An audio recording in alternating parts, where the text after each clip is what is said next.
अस्सलाम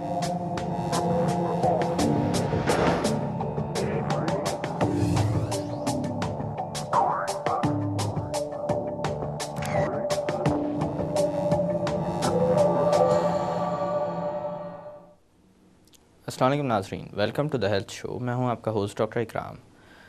नाज़रीन, कुछ बीमारियां ऐसी होती हैं जो इंसान को अगर एक दफ़ा लाहक हो जाएं तो फिर उनका ताल्लुक़ इंसान के साथ उम्र भर के लिए बन जाता है। आज के प्रोग्राम में बात की जाएगी ऐसी ही एक दायमी बीमारी की, जिससे कमोबेश आप में से ज़्यादातर लोग वाकिफ़ होंगे। जिस बीमारी का मैं तज़किरा कर रहा हूँ वो है हाइपरटेंशन या बुलंद फ़िशार खून या ब्लड प्रेशर का बढ़ा होना। आज के इस मौजू पर बात करने के लिए बतौर मेहमान हमारे स्टूडियो में मौजूद हैं डॉक्टर जावेद अंसारी, जो कि एक कंसल्टेंट कार्डियोलॉजिस्ट हैं और जिनका ताल्लुक़ Ziauddin university hospital north Nazimabad से है। आइए उनसे बात करते हैं। अस्सलाम वालेकुम डॉक्टर साहब।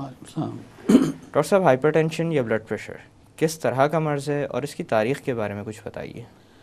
पहली दफ़ा ब्लड प्रेशर का जो मेजरमेंट है वो स्टीवन हेल्स ने किया था ना 1733 में, और जो आला जिससे ब्लड प्रेशर लेते हैं उसको स्फिग्मोमैनोमीटर कहते हैं, जिसको रीवा रॉकी ने इन्वेंट किया था 1896 में।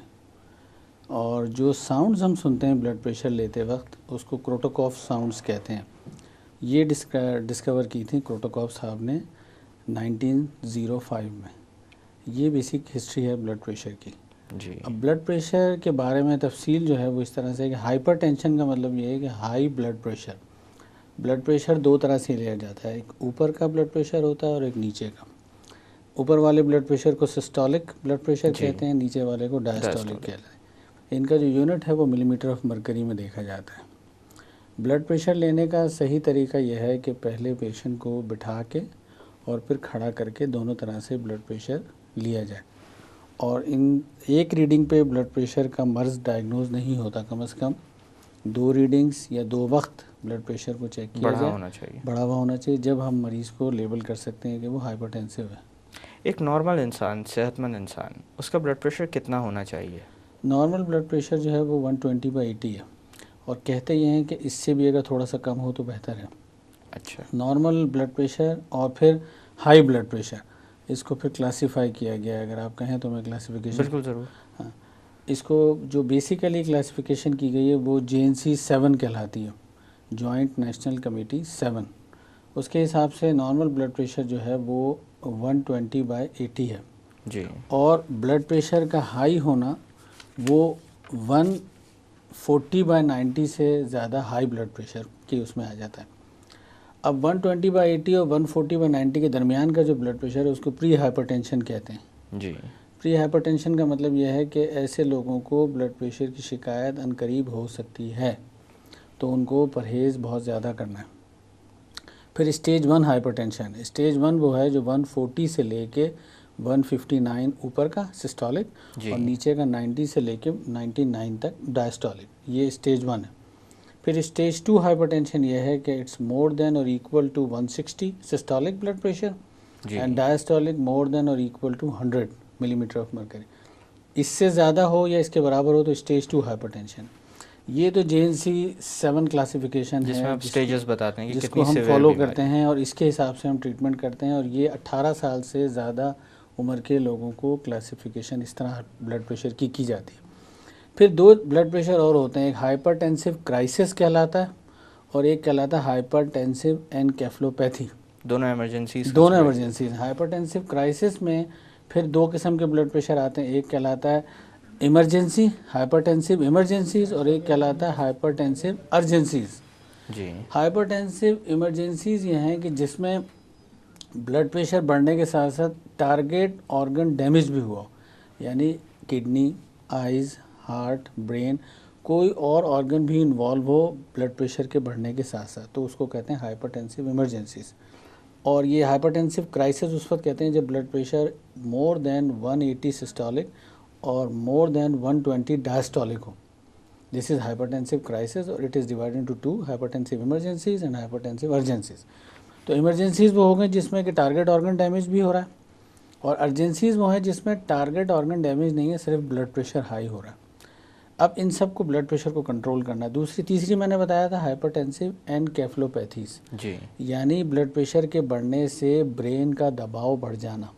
दिमाग का दबाव बढ़ जाना, वो हम देखते हैं एक तो क्लिनिकली पेशेंट के साइन सिम्टम्स से, दूसरे फंडोस्कोपी एग्जामिनेशन, फंडस का एग्जामिन करके, फंडोस्कोपी करके कि उसमें एडिमा तो नहीं है, वहाँ सूजन तो नहीं आ रही, जो आई के अंदर देखा जो जाता आई है। के अंदर, आँखों के अंदर देखा जाता है। तो बेसिकली हाइपरटेंसिव एनकेफेलोपैथी और ये सब चीज़ें, इनको ट्रीट करना बेहतर होता है। और इसमें तरीकाकार यह है कि इसको ग्रेजुअली ब्लड प्रेशर को डाउन किया जाए, एकदम से नहीं डाउन किया जाए, एक्सेप्ट 2-3 कंडीशन ऐसी हैं जैसे कि फेफड़ों में पानी भर रहा है, उसमें फिर इमरजेंसी में ब्लड प्रेशर को डाउन किया जाता है। लेकिन उसके अलावा अगर सिर्फ हाइपरटेंसिव एनकेफेलोपैथी है और पल्मोनरी एडीमा नहीं है, तो फिर हम ग्रेजुअली पेशेंट के ब्लड प्रेशर को डाउन करने के लिए हल्के हल्के नीचे लाने की कोशिश करते हैं, एकदम से ड्रॉप नहीं करते ब्लड प्रेशर। अच्छा डॉक्टर साहब, आपने जिक्र किया था टारगेट ऑर्गन्स का। जी कौन से ऐसे अज़ा हैं जिस्म के जो ज़्यादातर बढ़े हुए ब्लड प्रेशर की वजह से नुकसान उठाते हैं?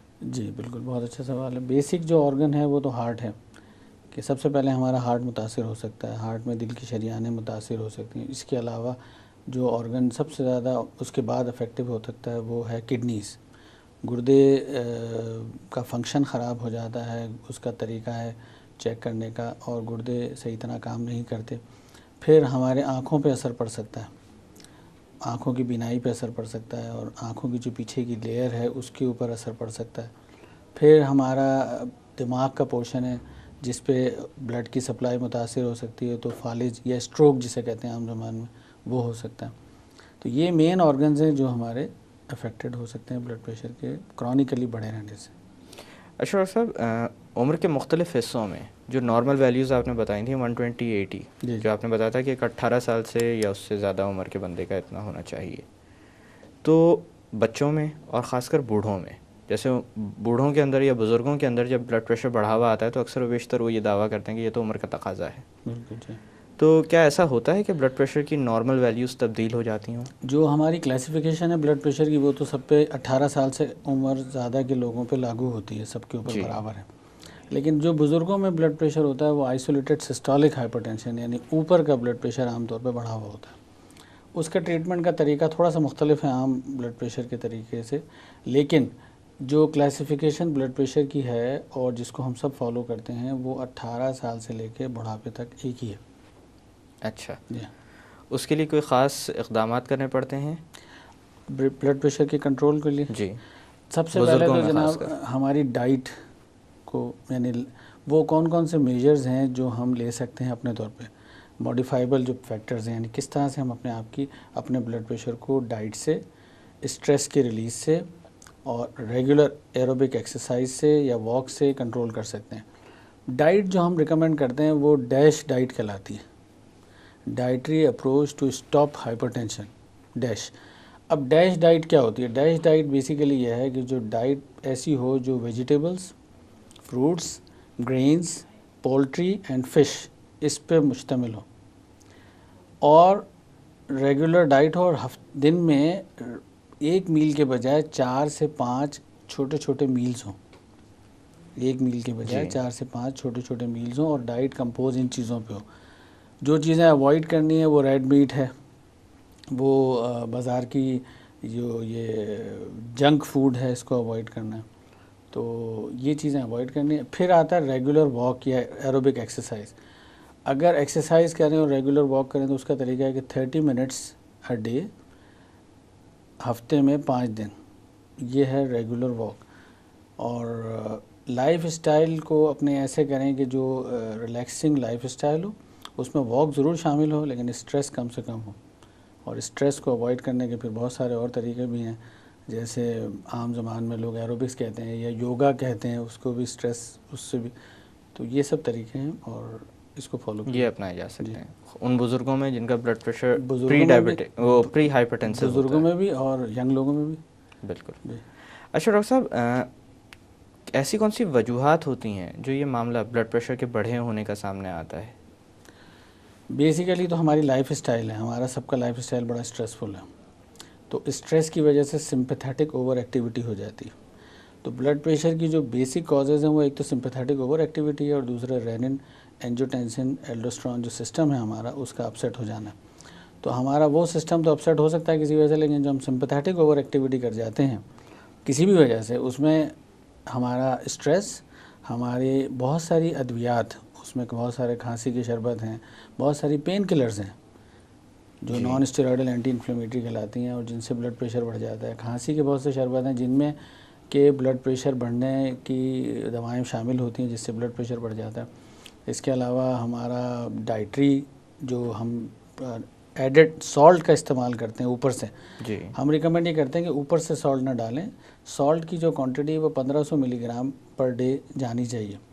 इससे ज़्यादा अगर जाएगी, अच्छा ये जो 1500 मिलीग्राम है ये मुख्तलिफ़ चीज़ों में सॉल्ट सोडियम की सूरत में चला जाता है जी। खाने की चीज़ों में। अगर हम ऊपर से डालेंगे तो फिर वो एडेड सॉल्ट हो जाएगा। तो एडेड सॉल्ट को डिसकंटिन्यू करना, उसकी अवॉइड करना, बल्कि मैं तो इस तरह कहता हूँ कि ये वाला एक्शन मना करते हैं कि ये जो छिड़कने वाला एक्शन है इसको मना करते हैं। जी। खाने में नमक ना बंद करें, और खाने में नमक बंद करेंगे तो फिर वो नमक की कमी हो जाएगी। खाने में नमक हो लेकिन ऊपर से नमक ना डालें। जी। ये एक बहुत अच्छी इंपॉर्टेंट बात है। डॉक्टर साहब, मैं अभी थोड़ी देर के लिए बातों का सिलसिला रोकते हैं। नाजरीन, वक्त हो एक छोटी सी कमर्शियल ब्रेक का। ब्रेक से वापस आकर ब्लड प्रेशर के मुतालिक मज़ीद बात की जाएगी। Keep watching the health show.